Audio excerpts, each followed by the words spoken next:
Hello friends, எப்படி இருக்கீங்க எல்லோரும்? ரொம்ப நாள் ஆச்சு வீடியோ போட்டு. ஸோ இப்போ பார்த்தீங்கன்னா நம்ம லைனிங் பீஸ் கட் பண்ண போகிறோம்.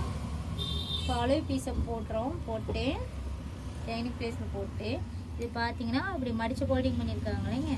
ஸோ அதுக்கு வந்து நம்ம வந்து விட்டுருக்கோம் 1.5 inches. இப்போ சைடு அதை டாட் வச்சுக்கோங்க. ஆம்ஹோல்டில் வந்து இப்படி டாட் வச்சுக்கோங்க.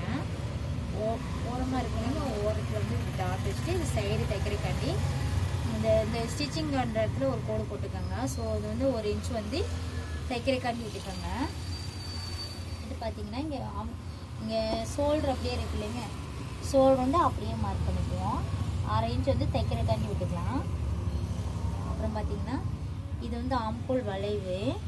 நீங்கள் ஆம்கோல் வளைவு வந்து இதே பிடிச்சிட்டு இப்படி இந்த ஆம்கோல் வளைவு இப்படி பார்த்தீங்களா இதுங்களா எப்படியே டாட் வச்சுட்டு வந்தீங்கன்னா ஓகே கரெக்டாக வருங்க. இந்த மாதிரி பிடிச்சிக்கோங்க. பிடிச்சிட்டு இப்படி டாட் வச்சுக்கோங்க.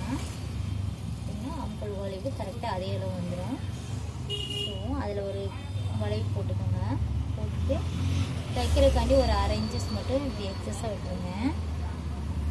பார்த்தீங்கன்னா நெக்கு பேக் நெக்கு வந்து அப்படியே நீங்கள் வரைஞ்சிக்கிட்டிங்கன்னா போதும்.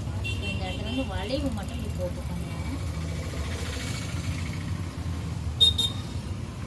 வளைவு மட்டும் போட்டுக்கோங்க. இப்போ வந்து பேக் நெக் இப்படி வளைவு போட்டிருக்கோம். ஷோல்டர் இது இருந்த இடத்துல மார்க் பண்ணியிருக்கோம். 1/2 inch வந்து விட்டுருக்கோம் தைக்கிறதுக்காக. இது ஆம்கோல் பார்த்தீங்கன்னா ஆம்கோல் இப்படி வளைவு போட்டிருக்கோம். 1/2 inch தைக்கிறக்காண்டி விட்டுருக்கோம். இப்போ ப்ளவுஸு பார்த்தீங்கன்னா சைடு வந்து அப்படியே ஓரமாக போட்டிருக்கோம். ஆம்கோல்கிட்ட டாட் வச்சுருக்கோம். வச்சுட்டு சைடு மட்டும் ஓரமாக போட்டிருக்கோம். தைக்கிறதுக்காக 1.5 inches விட்டுருக்கோம். ஸோ இப்போ வந்து இது வந்து ப்ளவுஸோட பேக் பேட்டர்ன் வந்து கட் பண்ண போகிறோம்.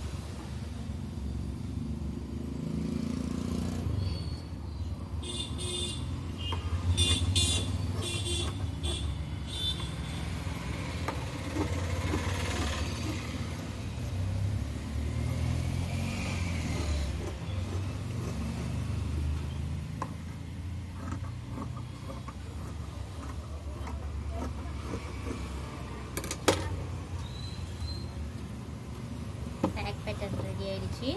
நெக்ஸ்ட் வந்து ஃப்ரண்ட் பீஸ் எப்படி கட் பண்ணலான்னு பார்க்கலாம்.